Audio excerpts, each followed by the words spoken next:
Alright, so in today's video we are going to be taking a look at this Canton subwoofer that the man himself, Keith, yet again, by the way, I've got this action camera recording one more time.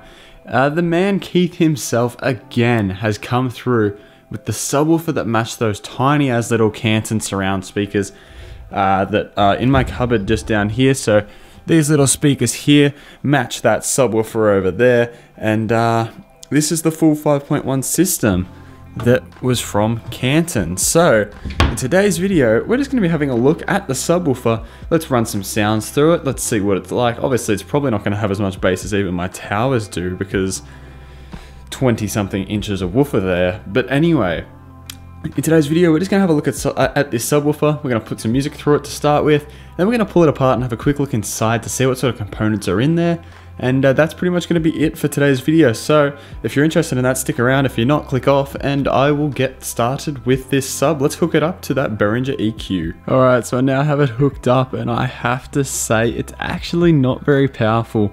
From memory, the Canton sub I had before this for my Canton speakers was very similar to what you're seeing right here with this one, with the big port on the front. It's actually a 6th order, so on the side of the enclosure here, there's a baffle that goes through the wood there. Then on the back of that is the cone of the driver poking into a sealed enclosure on the back there.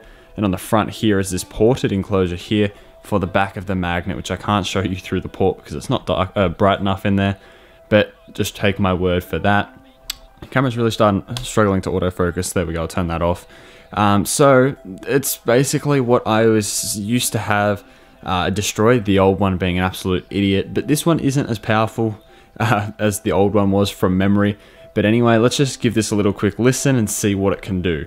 One thing I do find funny as well is there's actually more bass if you cover some of the port, so it's almost as though the port is too big for the driver, so covering it actually gives more output. But I'm going to show you what it's like with the port completely open, so you can hear this some sort of distortion you're getting from it, and then we'll have a look inside.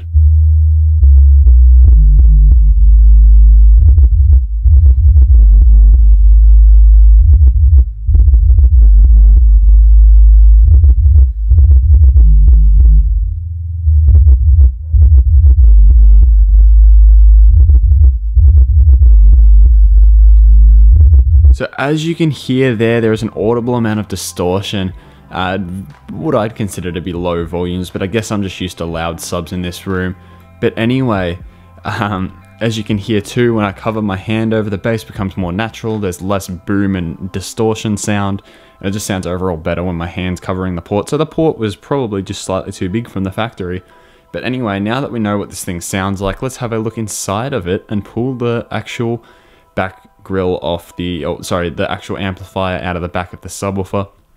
Again, I'll be using this camera over here, so please go and use the link in the video description because it does help me out, and I've said it before. I will be doing a review video of this camera too shortly, but anyway, let's have a look inside of the Canton sub.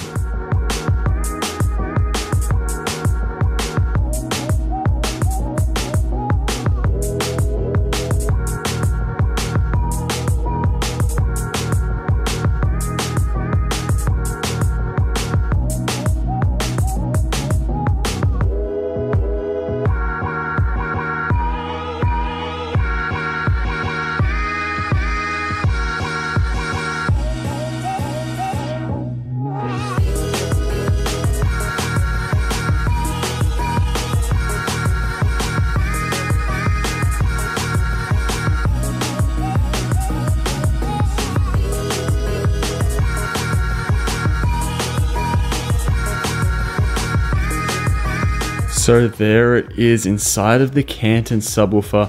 Now, judging by the amplifier that we've got right here, you can see all of the components on it. I'm going to say this thing's probably around 50 watts RMS. Just judging by, you know, the size of the transformer is relatively small. The capacitors, well, the main capacitors are quite small. I believe the output transistor is just down there, out of focus. It's pretty small internally. I'd say this thing's probably pushing about, oh, hit my camera then.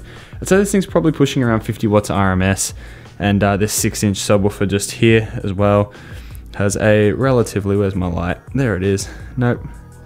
Somewhere around there. It has a relatively small voice coil. Definitely got a pretty undersized magnet. Pretty underwhelming, but these subs are built for hi-fi and not to be super loud. So that is kind of a reason why. Even if you look at my Velodyne subwoofer I have out in the garage at the moment, the magnet's not that much bigger than this. But that's realistically it on the back. We have this branding and model number, so whatever that means to anyone, let me know. But definitely a cool looking, well, not really, it's actually pretty plain Jane boring. But that's the subwoofer out of the Canton.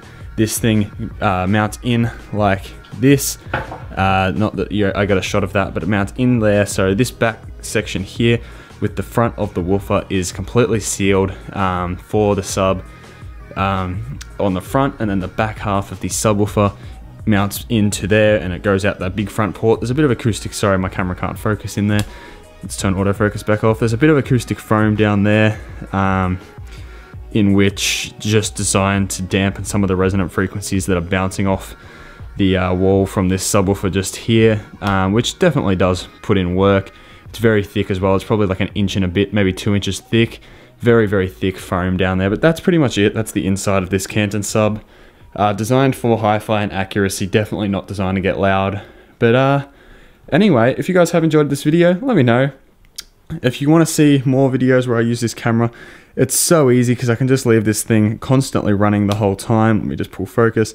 You can leave this thing running the whole time whilst you do work on other bits, and it doesn't interfere with anything. It's just really cool, and it helps me get some shots that I otherwise would have missed, because I do try and run my camera for as little time as I can, and I'll just run that forever in the background. So if something happens when I'm not recording, I've got it on camera, which would be very, very cool. But anyway, if you want to see more shots with this thing and you want me to use this thing more often, make sure you let me know. The link to it is in the description down below. But anyway, these videos, these review videos, they do help me out, help me support the channel, help me run the channel, help me get new things for the channel and things like that. So just by clicking on the links and going to the websites and that, you are helping me out very, very much so. But anyway, again, if you guys have enjoyed this video, chuck a like on the video down in that bottom right corner if you are on PC. If you're on mobile, press it on the bottom left because that's where it is. Subscribe to my channel if you haven't already. And with that being said, I'll catch you guys in the next video.